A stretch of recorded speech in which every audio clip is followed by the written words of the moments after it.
Aún así la usamos. Estábamos en contra de los criterios que se utilizaban en las audiencias y aún así los acatamos. Estuvimos en contra de muchas declaraciones que se hicieron en esta mesa y en medios de comunicación sobre las candidaturas independientes y sobre los registros encontrados ante los cuales no tuvimos ninguna defensa y aún así decidimos cumplir las reglas. Me apena mucho que haya decisiones en las que parece que cumplir las reglas y no cumplirlas vale lo mismo. Sin embargo, yo pediría a este instituto que de aquí en adelante se cuide el manejo de la información, se cuiden las declaraciones, porque las mayores inequidades muchas veces no se dan en los espacios formales, en las normas hechas por los legisladores de los partidos, sino en esos espacios extralegales en los que, pues de manera incomprensible muchas veces se cuestionan acciones sin darnos posibilidad de defensa. Lo que sucedió ayer en el tribunal a mí me preocupa porque hay candidatos a los que se les pidió cumplir con las firmas y hay candidatos a los que se les puso en la boleta sin haberlas contado.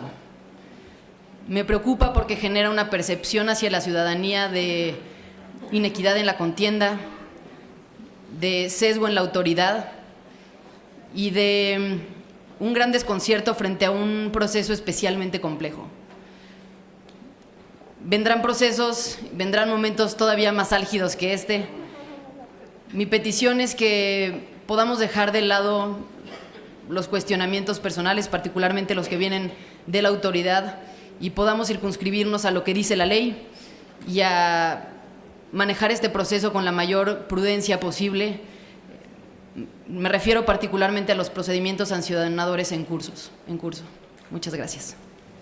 Gracias, señorita representante. ¿Alguna otra intervención? La consejera Adriana Favela tiene la palabra. Yo, obviamente, bueno, estoy de acuerdo con el sentido del proyecto de acuerdo que se nos presenta, pero creo que se pueden hacer algunas modificaciones, por ejemplo, de forma.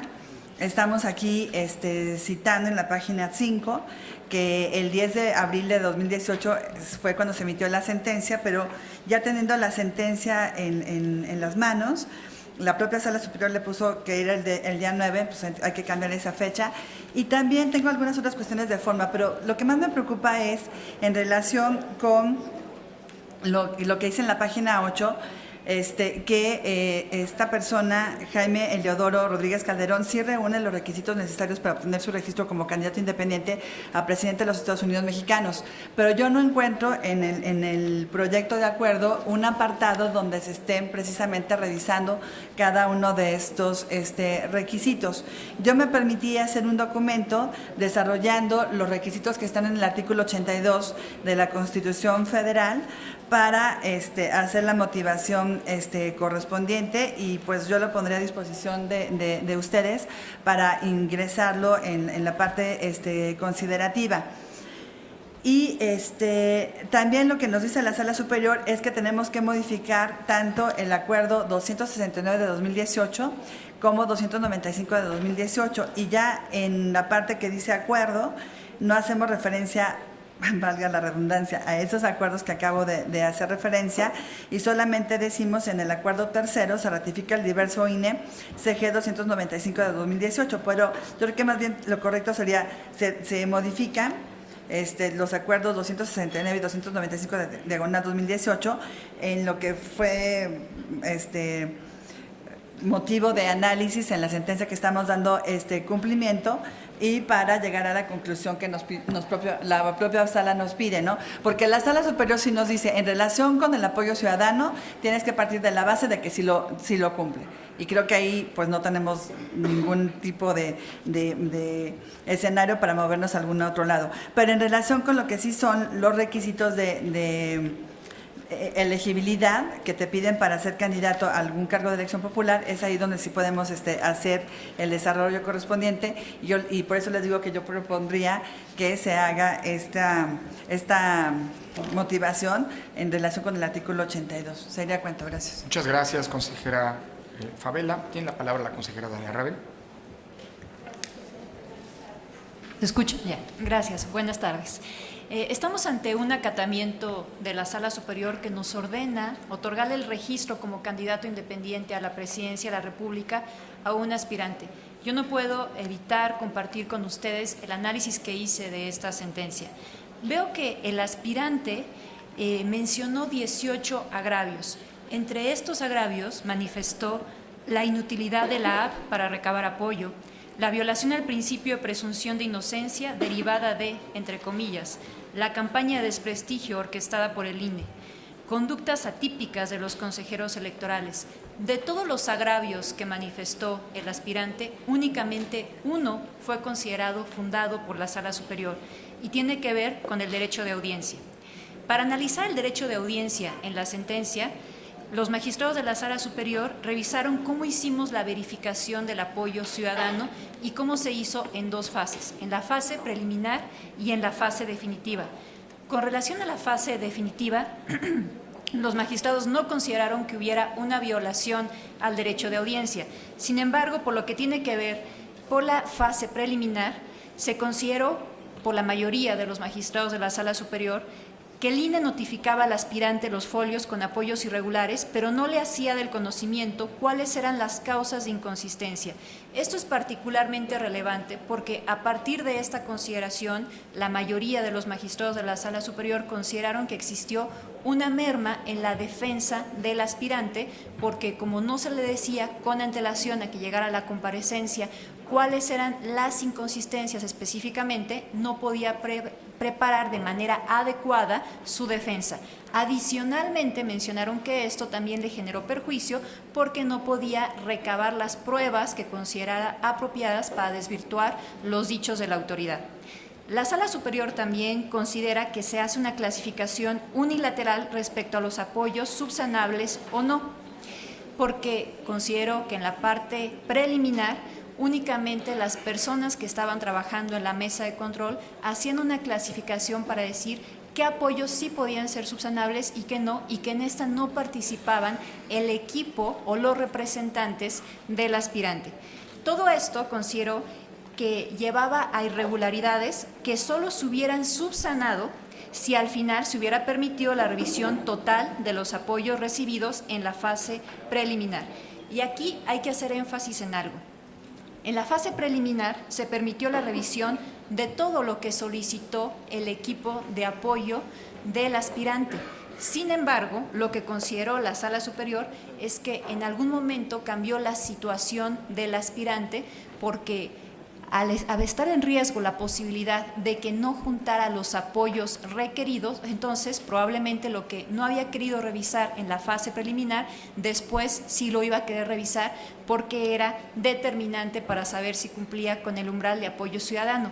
A partir de esa consideración, la mayoría de los magistrados de la Sala Superior consideraron que sí tenía que darse la oportunidad, la posibilidad de que se hiciera la revisión total de la fase preliminar.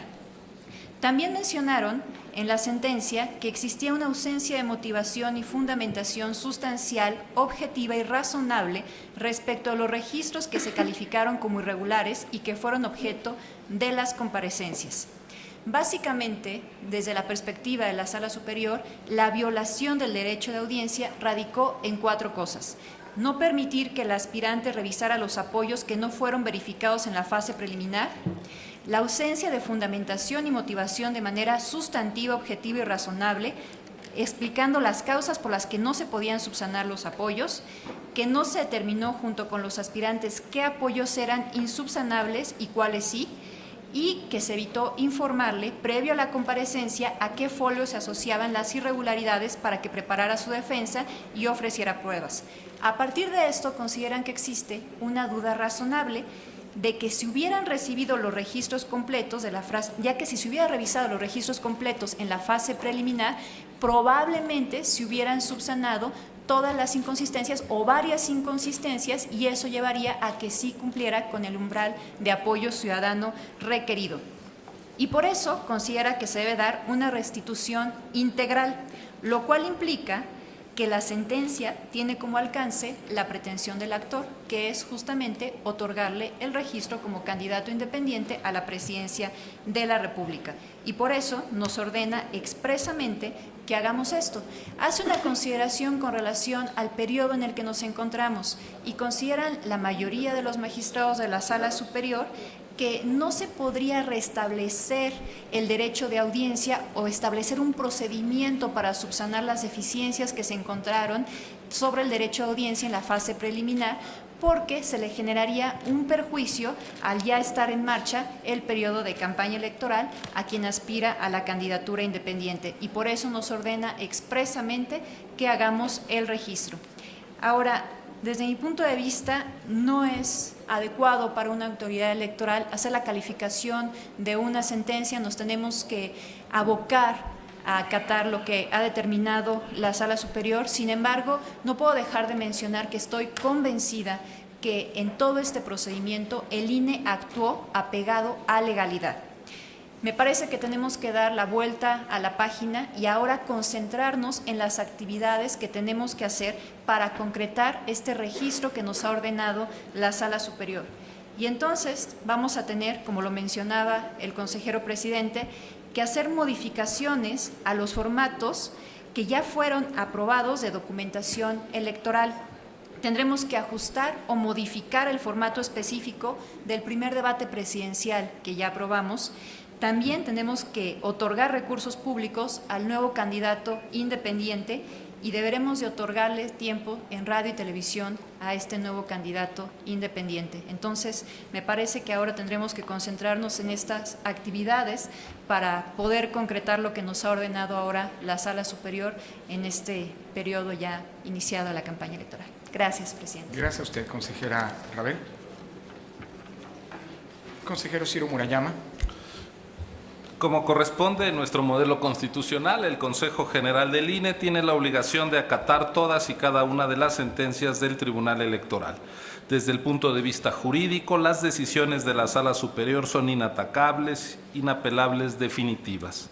Ahora bien, considerando que las decisiones jurisdiccionales inciden en procesos electorales que, de acuerdo a la Constitución, deben privilegiar los principios de certeza, legalidad, objetividad, independencia, imparcialidad y máxima publicidad, creo que es obligado que el INE, como autoridad sobre la que recae la sentencia, explique qué es lo que había hecho.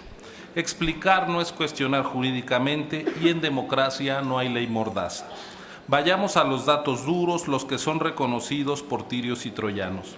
En el periodo de búsqueda de apoyo ciudadano, Jaime Leodoro Rodríguez Calderón envió un total de 2.034.403 apoyos entre octubre y febrero.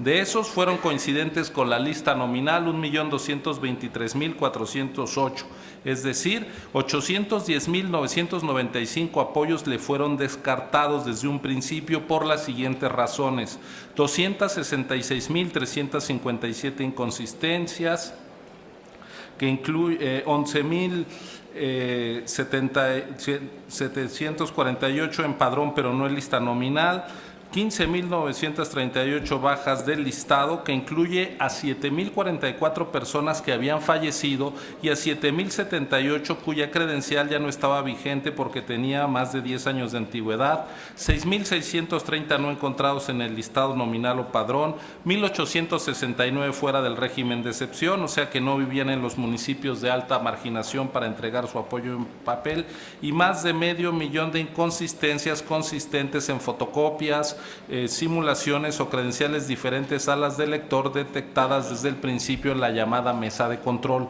Insisto, de 2.034.000 no se prevalidaron desde un primer momento 810.995 apoyos.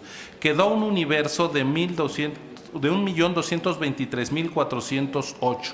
A todos esos apoyos, tras haber detectado problemas en candidatos a otros puestos de elección popular, se les hizo una revisión censal. No son el caso de Rodríguez Calderón, sino de 31 aspirantes a candidatos independientes a una diputación y al Senado y a los 3 aspirantes a la presidencia de la República. ¿Qué se encontró en el caso de Rodríguez Calderón?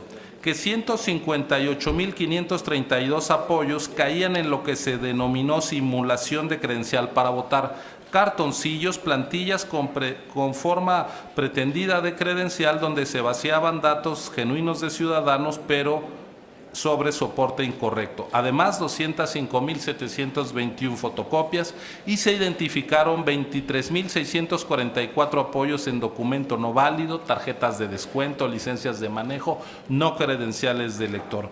Resultado, del 1.223.000 se descontaron 387.897 apoyos. Eso fue lo que determinó la Comisión de Prerrogativas y entonces se dio derecho de audiencia por 5 días.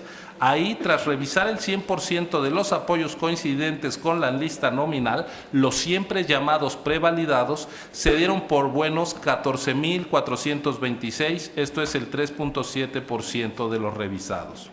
Así, de los 849.937 apoyos que sí reunieron los requisitos normativos en un primer momento, más estos 14.426 recuperados en la garantía de audiencia, se llegó a un monto final que no ha cambiado ni con la sentencia de 849.937 apoyos, el 98.08%. Se quedó a 1.92%, a 16.656 apoyos para alcanzar el umbral. Vayamos ahora a lo que causó controversia, a lo que se dice que no tuvo derecho de audiencia. Está documentado que en 12 ocasiones, entre el 15 de diciembre y el 28 de febrero, el equipo de Rodríguez Calderón acudió y pidió revisar 392.501 apoyos y se le permitió. De esos, se le validaron 48.334 firmas, el 12.3%. Los datos son muy necios. Hubo revisión de firmas entre diciembre y febrero primero y en marzo otra vez. Pero como no se trata de creerle a un consejero, veamos qué dice la sentencia que acatamos. En su página 89 señala: considerando el total de respaldos revisados en la etapa de verificación preliminar y final, se obtiene, insisto, preliminar y final, 2 momentos, un total de apoyos revisados por supuestas inconsistencias de 780.398, total de respaldos subsanados 62.730, porcentaje subsanado de las inconsistencias 8.4%. ¿De dónde quedó entonces el derecho vulnerado para la mayoría del tribunal? Leo la sentencia, también página 89.